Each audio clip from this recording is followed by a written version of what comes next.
Welcome to Lights in the Night with your host, Russell Johnson. Uncover the truth about alien contact and hear from insiders who reveal the evidence. Stay tuned.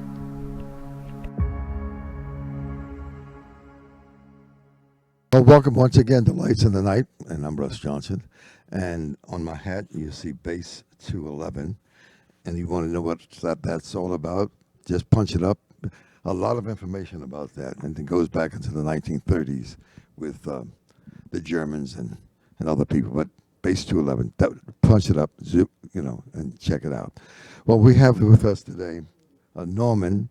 Norman has been around a couple of times with us, so this is about the third program. But he has a lot of information. Now, I was talking to him this morning about being an abductee or contactee. He says that he certainly isn't a contactee. Norman, could you describe for many people in the audience what an abductee is? And of course, that goes back, Jesus Christ, for many, but tens of years, and probably hundreds of years as we know it. But anyway, let's talk about what abductee is, and then we can talk about what a contactee is, and then what your job, your role, your duty, your responsibility is given to you by the Palladians. Russ, great to be with you again. I make a very distinct separation between abductee and contactee, and I really think the difference is consent. So I look at abductions as non-consensual events, similar to kidnapping, and contactee is a consensual, or at least it's something that's happening where the person is able to exert their free will the whole time. They can begin or end the process anytime they want. Mm-hmm. Okay, excellent. That's excellent. I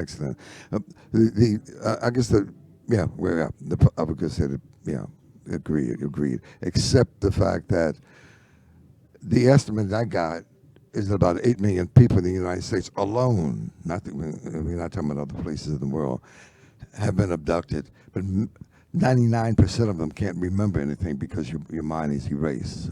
Is that right? That's true. And of those millions of people who have had these experiences, I would further separate those experiences into consensual and non-consensual. Right. Because I think there's things that we agree to do with respect to extraterrestrials where we agree to do something with them, to participate in some kind of activity with them, but we also agree to have those memories erased so that it doesn't interfere with our day-to-day life. That's true. When we are first incarnated into this world, some people say we have agreed before we got here that we would participate in this disclosure of 2024. Have you talked to anybody who agrees with that? I've talked to hundreds, perhaps thousands of people who are entertaining that idea. And really, this is where the concept of starseeds comes from, which is a group of people who made some kind of commitment or agreed to a mission or to something specific that they need to do here. And so this is also important because, without going too deep, this is the separation between the people who are here to incarnate, to learn because they're going through a cycle and they're trying to graduate, versus the people who have graduated long ago and have returned to do something special at this specific time. Are some of those people who have graduated and say, well, I'm going back to clean up whatever maybe mistakes I've made or whatever I see needs to be done, would those people be Anunnaki or would they be from other places in the universe? Some of Well, them to try to determine the relationship between people who are alive today and the Anunnaki is something that can be difficult to do because the Anunnaki are not, as far as I can tell from my research going back 40 years, are not here in a way that's speaking to people, sending messages, communicating, meeting with people. They're not really engaged in that kind of dialogue. Whereas the other groups, which I speak a lot about, which are the Galactics, the Galactic Federation of Light, are very much open about why they're here. And their specific premise is that this has to do with ancestry. And we talked about this briefly before. So the people that are the star seeds that are involved in awakening today and disclosure are not just doing it out of charity. They have some ancestry with people of Earth past. Hmm. Do they come through the birth canal, most of them, or are some of them walk-ins? So walk-ins is a little bit of a loaded term, and that implies a certain kind of takeover of one's body or Right. a sharing of a body between two different souls, which is a little hard to determine. But what it appears to be is that there are souls incarnating here, and they're regular humans who are born and conceived and born just the way everyone else is, but their souls may not be from here, or their souls may not need to be here. They're here for a specific purpose. Mhm. And then you have a few EBEs without souls. Is that always, am I saying the same thing? I'm on top.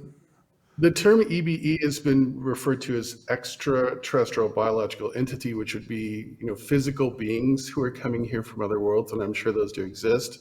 The issue of soullessness is something else, and we don't have enough time for that one, but Okay. that concept is whether or not there are beings, sometimes referred to as NPCs, who inhabit the world. Dolores Cannon called them filler people who don't have souls and who are here just to be part of the game, non-player characters. All right, but let's talk about your history. And you know Dolores Cannon, and you also know George Green, and both of whom worked diligently together, producing many, many books and seminars. Go right ahead and talk about your history in coming to this platform called the UFO. Sure. So in college, I increased my interest in extraterrestrials and aliens. I read a book called Commander X that I got at the college bookstore, which really lit the fire, which was based upon me being interested in sci-fi movies and stuff like that. Fast forward a couple years, I received some documents that were given to me by a family member, and those documents were printed manuscripts, sort of like just loose papers. And that book was Spacegate, and that the references to Watergate, of course, which is like a cover up of the space program. That led to a meeting with George Green, who you knew and I knew as well. And that really was the catalyst for this whole thing that included me connecting with the Pleiadians directly and really receiving some instructions from them and working on that for the last 40 years. Wow, that's serious. Did you know Dolores Cannon? I never met Dolores Cannon, but she is of the same generation as George and a lot of other people that are in that generation. She represents a group of people that were very active in the 80s and 90s. And now the big social media conversation about reincarnation and about spirituality and about extraterrestrials, Dolores Cannon figures prominently in there. And it's great to see the younger generations celebrating her and sharing her information even many years after her death. I guess she was out there for at least 60 years before she passed on. And George, too. George started, I think you and he go back to, 80s, but I think he ran into visually a spaceship back when he was in the Air Force back in 1960s, somewhere about. And so he continued with that all throughout his life in terms of addressing himself to this information and getting it out there. His website he left behind is nohoax.net. So if you want to see what he has to talk about, nohoax.net, and you can always go to Google him in terms of seeing what he was talking about. Just go to George Green or nohoax.net, and you will see it on YouTube. Go right ahead. You had something that you wanted to play for us. Did you want to do that this time? I do, and I mentioned Spacegate, the book, which is Spacegate, The Veil Removed. This is a book that came out in 1989, and it was the first in a series of several hundred books that were written by this primary scribe. Her name was Doris. There was three scribes, Thedra, Tuella, and Dharma, Doris being Dharma. She was the one who was chosen to translate or transcribe, I shall say, the Phoenix Journals, which are a series of 100 plus books, 200 if you count some of the ones that are considered unofficial. And the most important book was Spacegate. And so I just recently shared a video on YouTube and social media that is about 4 minutes long, and it's a portion of the book just recorded as a vocal with some graphics. It's a very compelling message. One could argue that it's a few years old, but it's probably as pertinent to what's happening today as anything else that's out there. It's pretty intense, and it's something that's very important to me. And so, yeah, I'd love to take a look at that. All right, let's go with that. The engineer will punch it up. If he's listening. Are we on the same page? Do you hear it playing? I don't hear it playing. I am the Commander-in-Chief of Earth Project Transition of the Pleiades Sector, Flight Command, and representative to the Intergalactic Federation Council on Earth Transition. Why would a space cadet care about you? Well, you might self-destruct, and when you do, it blows the cosmic system into shockwave chaos. That is our territory of which we now speak. That, however, is not the main reason, for we can seal you off in a plasma energy shield and contain your gaseous balloon after your chain reaction from your nuclear toys. Earth human, the masses of little people, ask in the most humble as well as arrogant ways, God and Jesus Christ to help you in this time of desperation. God answers prayers, beloved ones.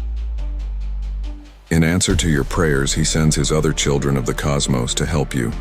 We who remain in the practice of the laws of creation and God's laws of universal truth. Jesus Christ has a very large adversary whose name was Lucifer. It was prophesied that Satan would rule the earth for a period of time before the end. So be it. Emmanuel, in his own past 2,000 years, has passed all his lessons and has accepted his new award. Let us call it the Made the Grade Award, called the Sananda Chair. Even your error-filled holy guidebook says he shall bear a new name. So it is Sananda, my beloved friends. Now you all expect Jesus to come fetch you up to the clouds. Now how do you expect him to pull that off? Do you want to just go to the clouds, some 1,500 feet above your surface, with a nuclear holocaust raging to the limits of your Earth atmosphere? I would guess not, if you give thought to it, which we note, Earthman is not given to do. That is, think. The planet Earth is making a dimensional change into her higher birth, dear ones, a great and magnificent transition. That means bluntly that you are up to your ears in the final prophecies activities. Jesus Emmanuel Sananda is coming on my command ship to organize to evacuate any and all who wish to go with us. No cell job, no force, no coercion, just plain old do you want to go or stay? It is through this Christed one, who has now achieved his godness, that you will go or stay. The Christed path is the only path that will get you home to God in safety. We will not bring any of Satan's troops with us. None. You are now being given your final lessons. Chances for reversing are all gone. You are to final decision time. You will be given widespread information and opportunity to know truth, and then you better start praying. You had better also be getting your hands on everything that speaks truth. I suggest you get your hands, eyes, ears, and minds on everything coming out of Phoenix Source Distributors. I care not whether or not you choose to learn these things of truth instead of the drivel you have been fed for your many generations. It is only that we will evacuate those of truth, and I am telling you where you can obtain truth. Oh yes, we have many, many things going on about your place right through these ones, of magnificent scale and planning. Jesus Sananda will no longer be cast into your corners to be pulled out on Sunday morning or when you want selfish help. He has come to reclaim the Father's kingdom, and you had better forget the pious, ever-bearing entity of Galilee. He has come with intent and full command. So be it, you take that which you will. There are many ways to confirm what I say and who I am. Ask your president. It probably is above top secret, of course. Undoubtedly, there are numerous executive orders to cover the white-lighted brotherhood. Trillions of dollars are spent to keep you from knowing truth. So be it. Norman, that's great. Wonderful, wonderful. Excellent presentation. Let me see. May I say, what I gather here, that you were working with the Galactic Federation of Light? Is that who you're working with?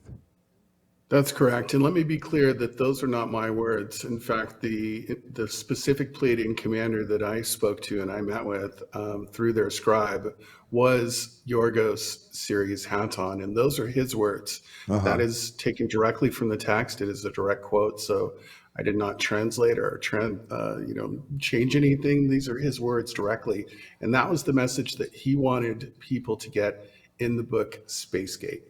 Oh, well, that's excellent. But they can get Spacegate by downloading it from that website, I think, right? Oh, what is your website? What My is your website is right? karmicscrolls.com. And if Okay. you can't find Phoenix Source distributors, just go to my website, karmicscrolls.com, go to my resources page, and it'll be the first thing on the top of the list. And all these PDFs are free. The Palladians did not copyright any of this. Wow. They can be reproduced and reprinted, and you can make your own books if you want to and sell them on Amazon. This is truth and knowledge that they presented, and they wanted the world to have it. And Phoenix Source Distributors has done something great for mankind by allowing that stuff to still be out there for people to read anytime they want for free. Or how would the Palladians be classified in terms of looking at the Greys, the reptilians, the Nordics, the tall whites, the insectoids? But how would they be classified? Because you have the dark sources, the dark forces. Sorry about that, and then you have the people who are benevolent, right? Yes, the Pleiadians are absolutely benevolent in every way, and they would be classified as Nordics. And I think that's the best term that we have that we use that people are familiar with it, that would describe them. What would you tell most people who this is brand spanking new and probably dismissive for most people at this time? What would you tell them to do? How would you communicate to them? The most important message that the Pleiadians have for humanity is that we need to become the best version of us that we can be. And this is true of a lot of other spiritual teachers and mentors and people that are out there in that space. And Dolores Cannon's a great example of this. They want us to reach our fullest potential, and they are very concerned and troubled that we have not done that. And so in helping us to understand how to reach our fullest potential as beings, to unlock all of our superpowers and all of our supernatural abilities, and to be able to create the kind of world and community we want, we have to understand why we haven't reached our fullest potential. And in their narrative, which I believe is 100% accurate, we haven't reached it because there is a faction on this planet that is trying to keep us from reaching that highest potential.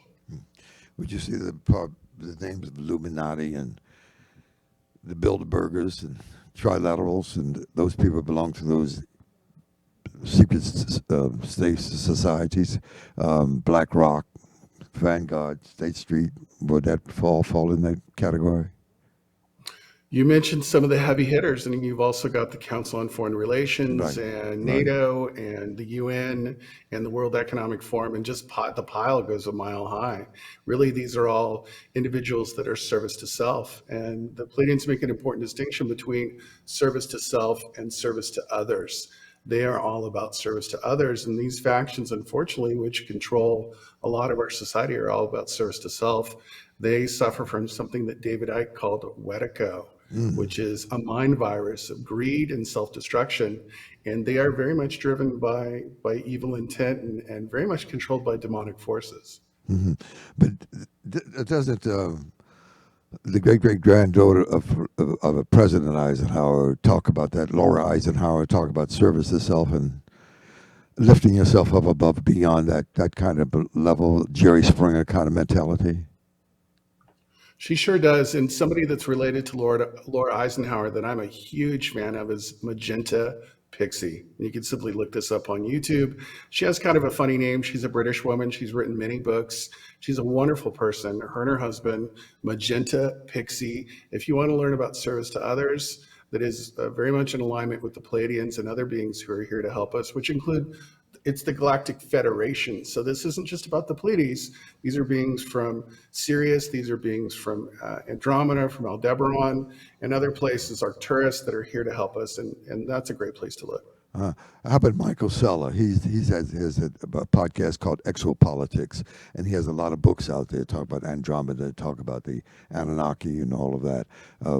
How do you view him? He's a prolific writer. How do you view him? Michael Salla has been focused for many years on the secret space program in the context of everything you just said, and he's a big promoter of that concept. I think the secret space program is important. I think there are some distortions there about what it is and how it was created, but ultimately it's just another tool for control and subjugation and really stealing money, what I call the cash grab, which is Okay. taking money out of our global economies and siphoning it out into other things. And he definitely speaks to that very extensively. Well, since this is a school, the Earth is a schoolhouse, and we are students here. Uh, would you say that encourage people to do some readings and research, even though they may not, they may be dismissive of what we said, 90% of what we say, or 99%, or all of what we say? Would you encourage them to do some research and do their homework about what this is all about? Absolutely, and I think this is the big deficit. This is the big handicap that we have as a species, is that we are, with each generation, becoming sort of dumber and dumber, and reading less and studying less and researching less, believing other people's projections and opinions without doing our own research. And the Great Awakening that's been happening for the last 5 years or more, maybe 7 years, is about do your own research. And so, yeah, 100%. Unfortunately, a lot of this great knowledge is locked up in books. It's been scrubbed off the internet. There's a little bits and pieces of it out there on social media, but it's been scrubbed and you have to find it in the books. And unfortunately, that's work. But you have enough podcasts. Look, you got Gaia, Ancient Aliens, Cosmic Disclosure. You have even Linda Mutin Howell has a new program called The Truth Seekers, and I mean it goes on and on and on. There are a lot of podcasts. I got a number the other day that are at least 900, maybe 1,000 podcasts dealing specifically with UAPs and UFOs. So that's a growing phenomenon, would you say? It is, and I certainly wouldn't want to take anything away from the people that are doing the hard work like myself to get this information out there. There is a lot of great stuff, but for those people that want to dig deeper and they want to move past the surface, and again, that's not for everybody. There is a lot of stuff that has to be discovered, and that's the process that each one of us is going through, which is that path of discovery, and to get our own confirmation, to get our own validation, for us to have these experiences in a way that's much more meaningful than just hearing it from others. But yeah, research is key, and there's a lot of stuff out there, and but you really have to use discernment too to make sure that you can separate the wheat from the chaff, as the Canadians say. You know Billy Carson and you know Dr. Greer. How would you classify those two individuals? We've spoken about Billy Carson and Greer, and Right, Dr. Stephen Greer, a couple times, and right. again, I have to give these people a lot of credit. I do not agree with 100% of what they say. That's just my opinion. That's just me. But they do the good work. They are doing the good work, and they're getting that stuff out there. And I'm not so concerned with the finer details, the subtle nuances, although those things can make a big difference in the end. People just need to look at this stuff, and no matter what they look at, they have to look at all of it. They really have to understand everything, and that includes sometimes looking at the darker side of things too, to really understand what your adversary is doing. A lot of people, especially Christians, kind of stay away from some of the dark arts because they're afraid or they think they might be Right. contaminated by that, and that's certainly possible. But you have to understand your enemy. You have to study your adversary to figure out what their tactics are, to figure out how they're going to try and control, manipulate you. Hmm. All right, so what we got 2 minutes left. Listen, why don't you do this in the last couple of minutes? Just talk about what you're putting together to help really educate us and get us informed. Because I look at a statement here. I'm looking at Eric Hoffer. He says, in times of change, the learner will inherit the earth, while the learned find themselves beautifully equipped to deal with a world that no longer exists. So what would you say? What are you putting together for us? That's a profound quote, and that resonates very deeply with me. When I began working with the Pleiadians back in 1989 and 1990, more specifically, I really believed that I was on a journey of discovery about extraterrestrials, UFOs, flying saucers, aliens, spacemen, and of course, all that stuff was there. But what I discovered was a really much more richer kind of tapestry of spiritualism, which included the Ascended Masters, sometimes called the Masters of the Far East, and a lot of great information about reincarnation and about karma. And so for many years, I really worked on the conspiracy side of things, trying to wake people up to, hey, you're being tricked, or you're being fooled, or you're being lied to. And there's tons and tons of that in the Phoenix Journals and other information. But really lately, what I've been focusing more on is the spiritual side of things, which is the Ascended Masters. Many people have heard of a Master Saint Germain. And so Karmic Scrolls, my website, is really all about spiritualism and the masters. Okay, great. Hey, Norman, thank you. We're grateful for you, and thank you for being on Lights of the Night. And next time, we'll bring you back again. So, ladies and gentlemen, Rush, I appreciate it very much. Thank you. Yes, sir. Thank you. Have a good one. See you next week, same time, same place, right here on Lights in the Night.